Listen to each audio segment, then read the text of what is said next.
Good evening and welcome to the Digital Battlefield, the program where we dissect the most critical technological questions of our time. Tonight, we delve into a subject of profound consequence: the integration of artificial intelligence into military applications. This technological frontier represents a paradigm shift in the nature of warfare, forcing us to confront a pivotal question. Does this evolution promise a future of precise, less deadly conflict, or does it pave the way for an uncontrollable and dehumanized form of war? To debate this, we have two distinguished guests: General Marcus Thorne, a decorated military strategist with decades of experience in national security, and Dr. Lena Petrova, a renowned ethicist and senior fellow in international humanitarian law, specializing in autonomous systems. General Thorne, let's begin with you. From a strategic and national security perspective, why is embracing AI not just an option, but a necessity? Thank you, Dr. Reed. It's crucial to ground this discussion in the fundamental reality of national defense. Our primary, non-negotiable obligation is to protect our nation, and by extension, the men and women who serve it. This isn't about seeking new ways to wage war. It's about finding more responsible ways to prevent it, and, when necessary, to conclude it with minimal loss of life on all sides. My first point centers on enhanced precision. We must contrast the surgical accuracy of AI-guided systems with the undeniable fallibility of human soldiers operating under extreme duress, fatigue, and the fog of war. An algorithm doesn't suffer from adrenaline-fueled panic. It can process millions of data points to distinguish between a combatant and a non-combatant, with a level of accuracy that a human, however well-trained, simply cannot replicate in a split-second decision. This capability directly translates into a reduction in collateral damage. It mitigates the unintentional, tragic harm to civilian populations that has haunted modern warfare. This isn't just a tactical advantage. It's a moral one. Secondly, we have a profound duty to protect our own personnel. For too long, we've sent young men and women to perform tasks that are, frankly, dull, dirty, and exceedingly dangerous, like reconnaissance in hostile territory, or deactivating improvised explosive devices. Deploying unmanned and autonomous systems for these missions isn't just sensible, it's a moral imperative. Every soldier we can keep out of harm's way is a family kept whole, a life preserved. Finally, there is the stark reality of strategic necessity. Our adversaries are not waiting for this debate to conclude. They're relentlessly pursuing and developing sophisticated AI capabilities. In such a landscape, to intentionally lag behind, to fail to develop our own defensive AI systems, would be tantamount to unilateral disarmament. It would be a catastrophic dereliction of duty, leaving our nation and our allies dangerously exposed. Therefore, the operative question is not if we should use AI, but how we can develop it responsibly. The focus must be on creating robust, infallible ethical protocols and stringent rules of engagement that are coded into the very core of these systems, ensuring meaningful human control is never relinquished. Thank you, General, for that comprehensive opening. Dr. Petrova, the General paints a picture of AI as a tool for precision and protection. How do you respond to that? Thank you. I certainly acknowledge the General's points regarding the intended goals of precision and force protection. The allure of a clean, surgical war is powerful, but I contend it is a dangerously seductive illusion. The more profound dangers are far more insidious. My primary concern is what has been termed the, quote, accountability vacuum. It's a fundamental pillar of international humanitarian law that someone must be held responsible for the act of killing. So I pose this critical question. When a lethal autonomous weapon, a so-called slaughterbot, makes a mistake and kills a group of civilians, who is culpable? Is it the programmer who wrote the initial code? Is it the commander who, perhaps hundreds of miles away, authorized its deployment? Or is it the AI itself, the algorithm that made the final fatal decision? This ambiguity, this inability to assign clear responsibility, doesn't just create a legal loophole. It shatters the very foundation of justice and the laws of war. My second point addresses the quote, black box problem and the inherent dehumanization of conflict. The decision-making processes of advanced neural networks are often opaque, even to their creators. We're actively designing systems that can execute a kill command without any human being able to articulate precisely why that decision was made. This abstraction of violence is perilous. It distances the human from the visceral, horrifying reality of taking a life, thereby lowering the psychological and, more alarmingly, the political threshold for initiating conflict. It makes the decision to go to war feel less like a momentous, tragic choice, and more like a sterile, logistical calculation. Finally, and perhaps most terrifyingly, is the existential risk of automated escalation. The sheer speed of AI-driven warfare could precipitate flash wars, conflicts that erupt and escalate at a pace far exceeding human capacity to intervene, de-escalate, or terminate. Imagine two competing AI warfare systems interacting in ways their programmers never anticipated, creating a feedback loop of aggression that spirals out of control in milliseconds. The potential for catastrophic system errors is not a bug. It's a feature of this complexity. It is an existential threat to global stability. So while the promise of precision is dangled before us, I argue it is a Trojan horse. It conceals a future where meaningful human control over life and death decisions is irrevocably surrendered to unaccountable, unfeeling, and amoral machines. Powerful points from both of you. General Thorne, let me direct this to you. Dr. Petrova raises the fundamental issue of the accountability vacuum.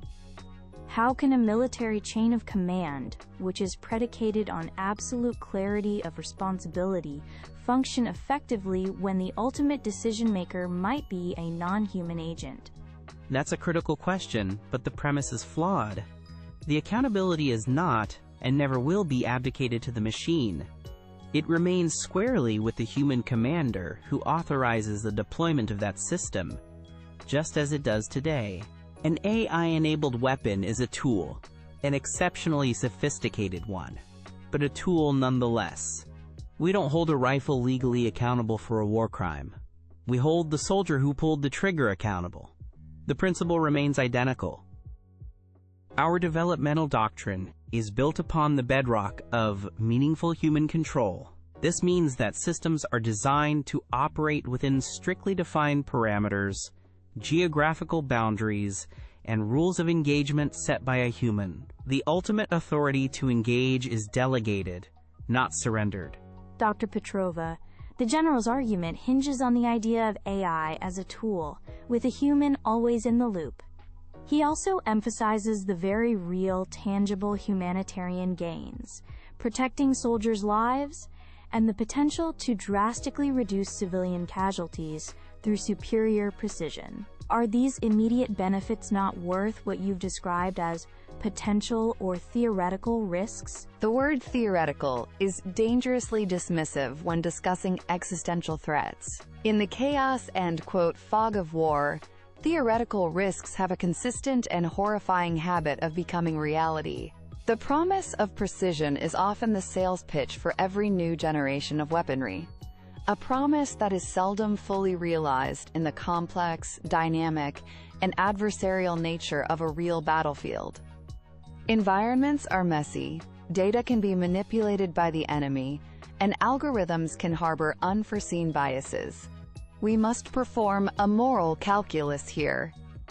Is it ethically sound to save one of our soldiers' lives by deploying an autonomous system that, through an unforeseen error or interaction, could erroneously kill 1,000 civilians, or worse, trigger a regional or global conflict? To me, that is a catastrophic moral miscalculation. We're trading a clear, present command responsibility for a distributed, ambiguous system that has the potential for failure on an unprecedented scale.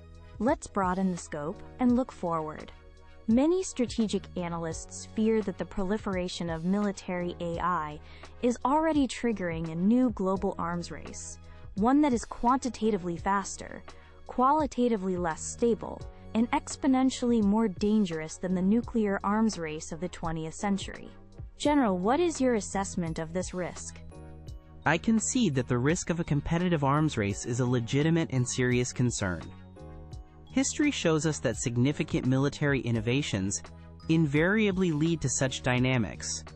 However, to believe we can prevent it by simply opting out is profoundly naive. The only effective counter to an adversary's advanced capability is to possess a superior capability of your own. Strength remains the most effective deterrent we have against aggression. A stable deterrence is achieved when any potential attacker knows that a strike would be met with a certain and overwhelming response. A unilateral or even multilateral ban on this technology would be utterly unenforceable. It would only be respected by responsible, democratic nations, effectively disarming them, while autocratic regimes, unburdened by ethical debates like this one, would continue their development in secret. The path forward is not prohibition, but deterrence through superior and ethically governed capability. Dr. Petrova, the general argues for deterrence through strength. How do you respond to the claim that a ban is unenforceable and would leave rule-abiding nations vulnerable? I must correct the general's framing. This arms race is not a future risk. It is our current reality. It is already underway. And it is fundamentally more dangerous than the nuclear race, for a simple reason: proliferation. Nuclear weapons require immense state infrastructure, vast resources, and rare materials. AI weapons, at their core, are driven by code. Code can be copied, stolen, and disseminated with terrifying ease. The barrier to entry is perilously low. This will inevitably lead to the proliferation of autonomous weapons not just among superpowers, but among smaller nations, rogue states, and even non-state actors like terrorist organizations. This creates a dangerously unstable, multipolar world, where conflict can be triggered by an algorithm, not by a conscious political decision. This is precisely why we need immediate, verifiable international treaties akin to the bans on chemical and biological weapons. We need to establish a global norm, a clear red line, against the development and deployment of machines that are delegated the authority to kill humans. We need to act before it's too late. We are nearing the end of our time. I'd like to give you both a final moment for your closing statements. Dr. Petrova, please. Throughout this discussion, I've highlighted the critical dangers we face: the accountability vacuum that corrodes our legal and moral frameworks, the terrifying potential for automated escalation, and the ultimate ethical transgression of delegating the act of killing to a machine. The promises of technological solutions to human conflict are tempting, but they distract from the fundamental truth. In the end, this is a question of our shared humanity. There are certain technological doors that, once fully opened, can never again be closed. I urge our leaders and our citizens to act with prudence and foresight, to establish clear international red lines before we cross a moral and technological threshold from which we can never return. Thank you, Dr. Petrova.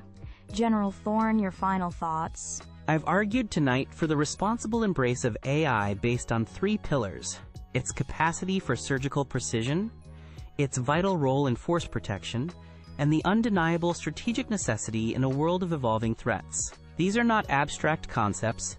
They translate into saved lives, both civilian and military.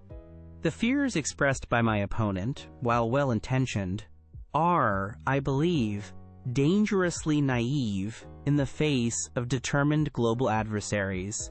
To shrink from this technology is to cede the future to those who will wield it without compunction or ethical restraint. Our goal is not to create indiscriminate machines, but to pursue a vision of responsible stewardship. We seek to harness AI to make warfare less, not more, arbitrary and deadly. It is a tool that, like every pivotal military technology before it, must be mastered and governed by democratic nations to ensure peace through strength. General Thorne, Dr. Petrova, I want to thank you both for your insightful, robust, and deeply necessary arguments this evening. You have clearly articulated the core tension of our age, the promise of technological protection set against the peril of automated destruction. As these systems move from the realm of science fiction into battlefield reality, the ultimate question inevitably rests with us all. What responsibilities are we willing to outsource, and which must, for the sake of our own humanity, remain fundamentally human?